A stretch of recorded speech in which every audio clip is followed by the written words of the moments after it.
कौसल्या सुप्रजा रामपूर्वा सन्ध्या प्रवर्तते उत्तिष्ठ नरशार्दूल कर्तव्यम् दैवमाह्निकम् कौसल्या सुप्रजा रामपूर्वा सन्ध्या प्रवर्तते उत्तिष्ठ नरशार्दूल कर्तव्यम् दैवमाह्निकम् उत्तिष्ठोत्तिष्ठ गोविन्द उत्तिष्ठ गरुडध्वज उत्तिष्ठ कमलाकान्ता त्रैलोक्यम् मङ्गलम् कुरु उत्तिष्ठोत्तिष्ठ गोविन्द उत्तिष्ठ गरुडध्वज उत्तिष्ठ कमलाकान्ता त्रैलोक्यम् मङ्गलम् कुरु मातः समस्त जगताम् मधुकैटभारे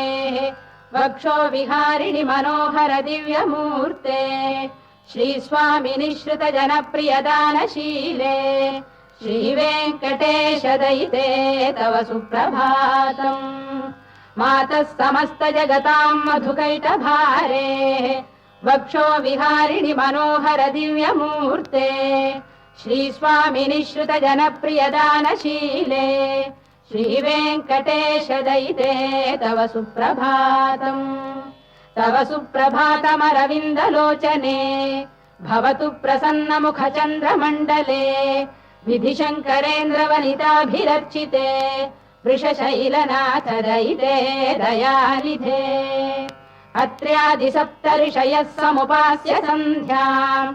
आकाशसिन्धुकमलानि मनोहराणि आदाय पादयुगमर्चयितुम् प्रपन्नाः शेषाद्रिशेखर विभो तव सुप्रभातम् पञ्चाननाब्ज भव षण्मुखवासवाद्याः त्रैविक्रमादिचरितम् विबुधा स्तुवन्ति भाषापतिः पठति वासरशुद्धिमारात् शेषाद्रिशेखर विभो तव सुप्रभातम् ईषत्प्रफुल्ल सरसीरुहनारिकेलपूगद्रुमादिषु मनोहर पालिकानाम् आवाति मन्दमनिलः सह दिव्यगन्धैः शेषाद्रिशेखर विभो तव सुप्रभातम् उन्मील्य नेत्रयुगमुत्तम पञ्जरस्थाः पात्रावशिष्ट कदलीफलपायसानि भुक्त्वा सलीलमथकेलिशुकाः पठन्ति शेषाद्रिशेखर विभो तव सुप्रभातम् तन्त्री प्रकर्ष मधुरस्वनया विपञ्च गायत्यनन्दचरितम् तव नारदोऽपि भाषा समग्रमसहृत्करचार रम्यम् शेषाद्रिशेखर विभो तव सुप्रभातम् भृङ्गावळी च मकरन्दरसानुविद्ध जङ्गारगीत निनदैः सह सेवनाय वीर्यात्युपान्त सरसी कमलोदरेभ्यः शेषाद्रिशेखर विभो तव सुप्रभातम् योषा गणेन वरदध्नि विमथ्यमाने घोषालयेषु दधिमन्थन तीव्र घोषाः रोषात् कलिम् विदधते ककुभश्च कुम्भाः शेषाद्रिशेखर विभो तव सुप्रभातम् पद्मेश मित्र शतपत्र गतालिवर्गाः हर्तुम् श्रियम् कुवलयस्य निजाङ्गलक्ष्म्या भेरी निनादमिव बिभ्रति तीव्रनादम् शेषाद्रिशेखर विभो तव सुप्रभातम् श्रीमन्नभीष्टवरदाखिल लोकबन्धो श्री श्रीनिवास जगदेक दयैक सिन्धो श्रीदेवतागृह भुजान्तल दिव्यमूर्ते श्रीवेङ्कटाचलपते तव सुप्रभातम् श्रीमन्नभीष्टवरदाखिल लोकबन्धो श्री श्रीनिवास जगदेक दयैक सिन्धो श्रीदेवतागृह भुजान्तर दिव्यमूर्ते श्रीवेङ्कटाचलपते तव सुप्रभातम् श्रीस्वामि पुष्करिणिकाप्लव निर्मलाङ्गाः श्रेयोर्धिनो हर विरिञ्च सनन्दनाद्याः द्वारे वसन्ति वरवेत्र हतोत्तमाङ्गाः श्रीवेङ्कटाचलपते तव सुप्रभातम् श्रीशेषशैल गरुडाचल वेङ्कटाद्रिनारायणाद्रिवृषभाद्रिविषाद्रिमुख्याम् आख्याम् त्वदीय वसतेरनिशम् वदन्ति श्रीवेङ्कटाचलपते तव सुप्रभातम् सेवा पराः शिव सुरेश कृशानुधर्म रक्षोऽम्बुनाथ पवमान धनाधिनाथाः बद्धाञ्जलि प्रविलसन् निज शीर्षदेशाः श्रीवेङ्कटाचलपते तव सुप्रभातम् घाटीषु देवि खगराज मृगाधिराज नागाधिराज गजराज हयाधिराजाः स्वस्वाधिकारमहिमाधिकमर्थयन्ते श्रीवेङ्कटाचलपते तव सुप्रभातम् सूर्येन्दुभौमबुधवाक्परिकाव्यसौरिस्वर्भानुकेतुदिविषत्परिषत्प्रधानाः त्वद्दासदासचरमावधिदासदासाः श्रीवेङ्कटाचलपते तव सुप्रभातम् त्वत्पादधूलिभरितस्फुलितोत्तमाङ्गाः स्वर्गापवर्गनिरपेक्ष निजान्तरङ्गाः कल्पागमाकलनयाकुलताम् लभन्ते श्रीवेङ्कटाचलपते तव सुप्रभातम् त्वद्गोपुराग्रशिखराणि निरीक्षमाणाः स्वर्गापवर्गपदवीम् परमाम् श्रयन्तः मर्त्या मनुष्यभुवने मतिमाश्रयन्ते श्रीवेङ्कटाचलपते तव सुप्रभातम् श्रीभूमिनायक दयादिगुणामृताब्धे देवादिदेव जगदेक शरण्यमूर्ते श्रीमन्ननन्त गरुडाधिभिरर्चिताङ्घ्रे श्रीवेङ्कटाचलपते तव सुप्रभातम् श्रीपद्मनाभ पुरुषोत्तम वासुदेव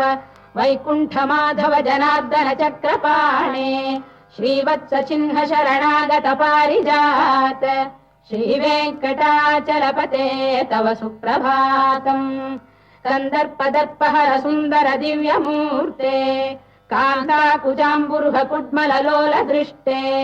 कल्याण निर्मल गुणाकर दिव्य कीर्ते श्रीवेङ्कटाचलपते तव सुप्रभातम् मीनाकृते कमठकोल नृसिंहवर्णिन् स्वामीन् परश्वत तपोधन रामचन्द्र शेषांश रामय दुनन्दन कल्किरूप श्रीवेङ्कटाचलपते तव सुप्रभातम् लीलालवङ्ग घनसार सुगन्धितीर्थम् दिव्यम् वियस्सरिति हेम घटेषु पूर्णम् धृत्वाद्य वैदिक शिखामणयः प्रहृष्टाः तिष्ठन्ति वेङ्कटपते तव सुप्रभातम् भास्वानुदेति विगचानि सरोरुहाणि सम्पूरयन्ति निनदैः कगुभो विहङ्गाः श्रीवैष्णवाः सततमर्थितमङ्गलास्ते धामाश्रयन्ति तव वेङ्कट सुप्रभातम् ब्रह्मादयः सुरवराः समहर्षयस्ते सन्तः सनन्दन मुखास्तव योगिवर्याः धामान्तिके तव हि मङ्गलवस्तु हस्ताः श्रीवेङ्कटाचलपते तव सुप्रभातम् लक्ष्मीनिवास निरवद्य गुणैक सिन्धो संसार सागर समुत्तरणैक सेतो वेदान्त वेद्य निज वैभव भक्त भोग्य श्रीवेङ्कटाचलपते तव सुप्रभातम् लक्ष्मीनिवास निरवद्य गुणैक सिन्धो संसार सागर समुत्तरणैक सेतो वेदान्त वेद्य निज वैभव भक्त भोग्य श्रीवेङ्कटाचलपते तव सुप्रभातम् इत्थम् वृषाचलपतेरिह सुप्रभातम् ये मानवाः प्रतिदिनम् पठितुम् प्रवृत्ताः तेषाम् प्रभात समये स्मृतिरङ्गभाजाम् प्रज्ञाम् परार्थसुलभाम् परमाम् प्रसूते इत्थम् वृषाचलपतेरिह सुप्रभातम् ये मानवाः प्रतिदिनम् पठितुम् प्रवृत्ताः तेषाम् प्रभात समये स्मृतिरङ्गभाजाम् प्रज्ञाम् परार्थसुलभाम् परमाम् प्रसूते कमलाकुचूचुक कुङ्कुमतो नियतारुणितातुलनीलतनो कमलायतलोचन लोकपते विजयी भव वेङ्कटशैलपते कमलाकुचूचुक कुङ्कुमतो नियतारुणितातुलनीलतनो कमलायतलोचन लोकपते विजयी भव वेङ्कटशैलपते सचतुर्मुख षण्मुख पञ्चमुख प्रमुखाखिल दैवत मौलिमणे शरणागत वत्सल सारनिधे परिपालय माम् वृषशैलपते अतिवेलतया तव दुर्विषहैरनुवेलकृतैरपराधशतैः भरितम् त्वरितम् वृषशैलपते परया कृपया परिपाहि हरे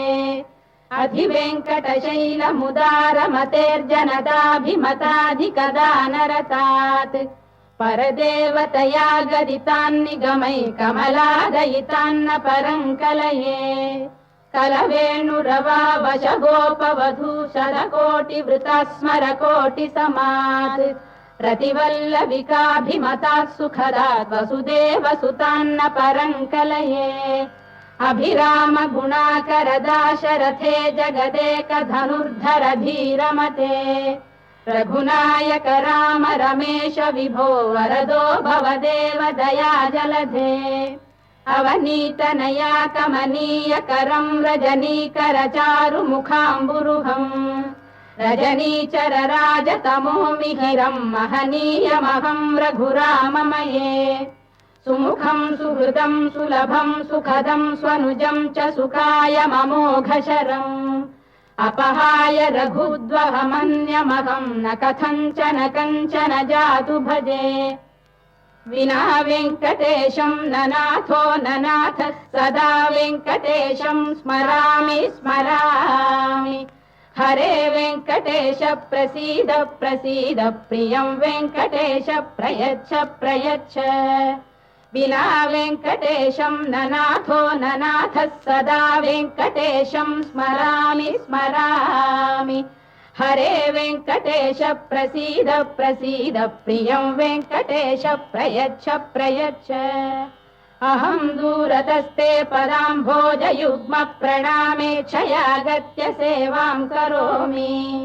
सकृत्सेवया नित्यसेवा फलम् त्वम् प्रयच्छ प्रयच्छ प्रभो वेङ्कटेश अज्ञानिना मया दोषानशेषान् विहितान् हरे क्षमस्वत्वम् शेषशैलशिखामणे अज्ञानिना मया दोषानशेषान् विहितान् हरे क्षमस्वत्वम् शेषशैलशिखामणे ईशानाम् जगतोऽस्य वेङ्कटपतेर्विष्णोः पराम् प्रेयसीम् तद्वक्षस्थलनित्यवासरसिकाम् तत्क्षान्तिसंवर्धिनीम् पद्मालङ्कृतपाणिपल्लवयुगाम् पद्मासनस्थाम् श्रियम् वात्सल्यादिगुणोज्ज्वलाम् भगवतीम् वन्दे जगन्मातरम् ईशानाम् जगतोऽस्य वेङ्कटपतेर्विष्णोः पराम् प्रेयसीम् तद्वक्षस्थलनित्यवासरसिकाम् तत्क्षान्तिसंवर्धिनीम् पद्मालङ्कृतपाणिपल्लवयुगाम् पद्मासनस्थाम् श्रियम्